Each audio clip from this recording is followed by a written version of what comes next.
Hello and welcome back to the channel. So have you guys ever wondered why do we always think that we have to be perfect? And what is the toxic versus the healthy kind of perfectionism? Because let's be honest, we all want to actually be at the A game through comparison with like some random pics that we get from the best highlighted moments of our friends on social media or our kind of friends or our relatives, cousins, and they're doing something. You would be like, okay, why aren't you doing that? You should be pushing forward. To some extent it's good because they're like pushing you to be going, but what level does the perfectionism is like going to be not so healthy and it's going to be toxic? By the way, I think like I look really more handsome with the sunglasses, so that's the reason I would wear it. Comment down below, guys, what you think, because I'm also curious to know your ideas about this. Let me ask you something. Why does one small mistake stay in your mind for hours, sometimes even days? Or why do you feel like if it's not perfect, it's not worth starting? Why do you secretly feel that no matter what you do, it's still not enough? And if any of this sounds familiar to you, this video is done for you.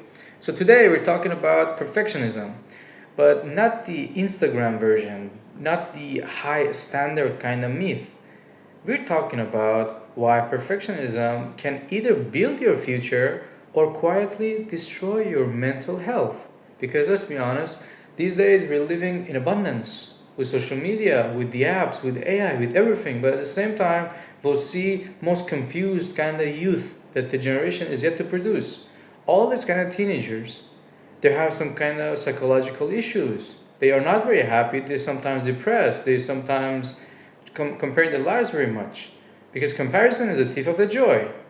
And I'm going to give you different kind of perspective on this, making sure that you see the vision on another level. Because most people think perfectionism means being disciplined, being serious, wanting the best. But honestly, perfectionism is something else. Perfectionism is the belief that if I make a mistake, I lose my value. That's the core of it. And here's the truth. Perfectionism is not one thing. There are two completely different types that look similar from the outside but feel totally different inside our mind. So, one of them is the healthy perfectionism. Healthy perfectionism says, I want to improve, I want to make mistakes, but mistakes are like the feedback, and the progress matters more than the actual perfection. People with this would actually start before they feel ready. They will learn from the errors and they would adjust and move forward. Mistakes don't attack their identity, they're not going to last, they're not going to question your dignity. Like if you make a mistake, it's going to be temporal. It doesn't mean like it's the end of it. It's like on the process when you are like moving, maybe something doesn't go right, then you readjust. It's like when you try to go to a destination on Google Maps and you miss the spot, it says recalculating. So the destination will be the same, but it's going to recalculate. So you go from a different road. But without starting, you can never understand. So that's a healthy thing, that's a positive kind of thing. But there's also another thing, like the negative one. It's called the toxic perfectionism. And it says that I must be successful. I cannot afford to fail. Mistakes are dangerous. If I fail, I'll be judged or rejected by my friends, by my parents, by everyone around me, relatives. So, procrastination and overthinking and mental paralysis would happen. So giving up halfway because you be like so much deep into the thoughts that not because the person is weak, but because their brain learned to fear the mistake. And look, in our life, everything will be learned by making mistakes. Like you want to walk, you have to fall in order to be able to walk. If you want to ride a bicycle, you cannot know riding a bicycle. It's a physical thing. You have to take the practice. You have to fall a few times, then you would learn how to ride the bike. Or with a car.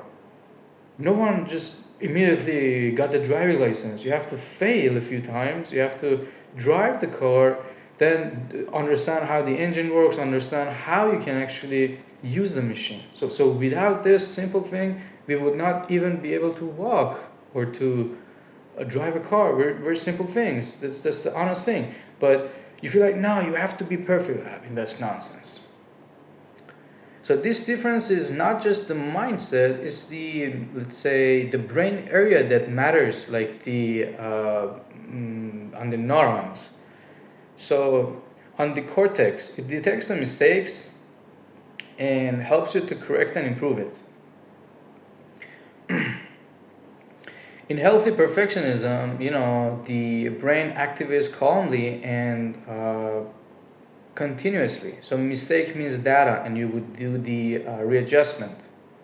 But in toxic, this area is more overactive. Avoid mistakes at all costs. Why? Because mistakes were once punished, not explored. So the brain learned mistakes are the threats, and I don't want it. So where the toxic perfectionism really comes from? Look, we all have deep wounds and roots through our childhood because what our parents did to us unintentionally and unconsciously made us function the way we are.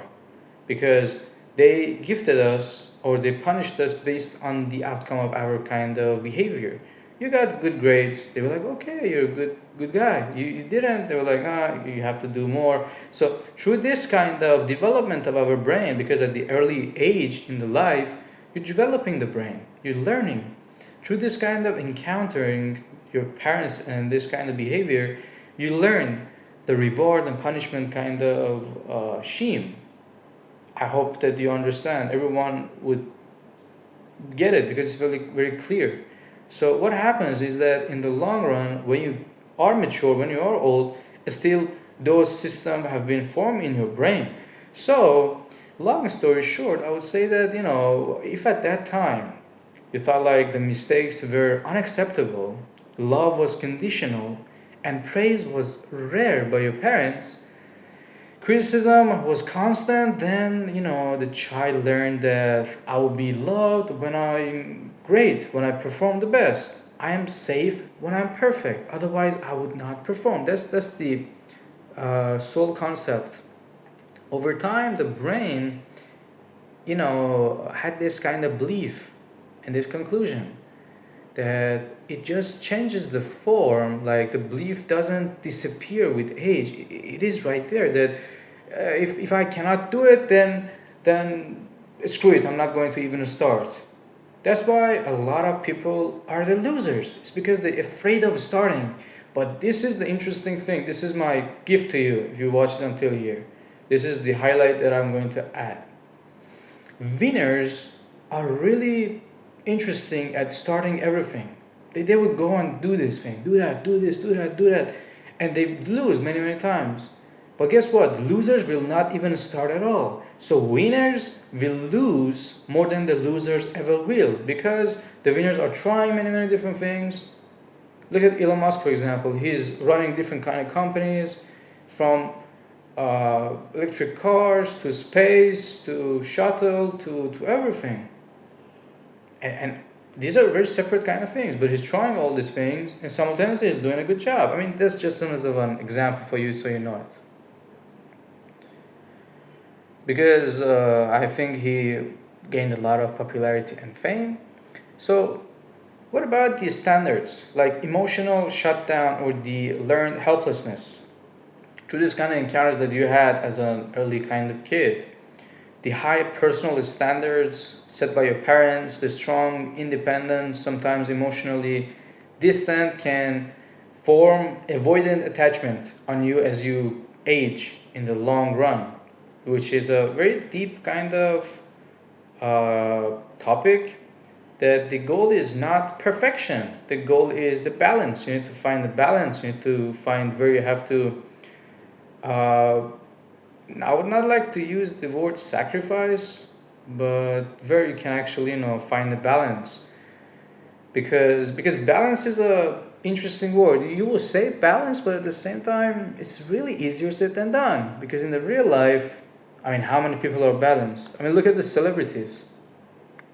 They have fame, they have money, they have everything, but none of them live a balanced life.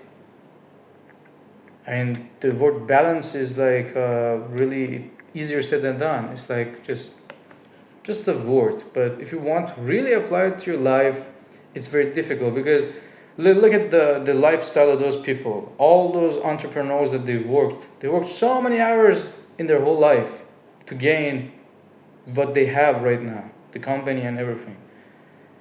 So there is no balance. That's the truth. I gotta be very honest with you. I'm gonna be unapologetic. This is not a channel for everybody.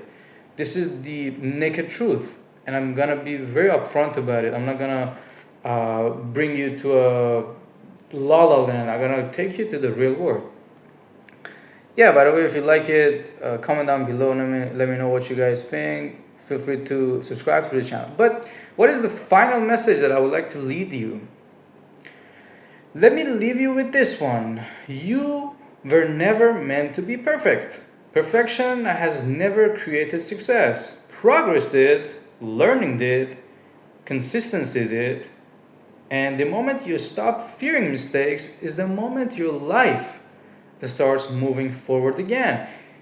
If this resonated with you, like, subscribe, share it with someone who is silently struggling, like your friend or your mate. You're not broken, you were just trained to be afraid. So I hope that you like it. I hope that you understand my concept and my mentality. If you like the video, you're probably gonna like one of these two videos that pop up on the screen. Smash the like button and see you guys in the next one. Yep.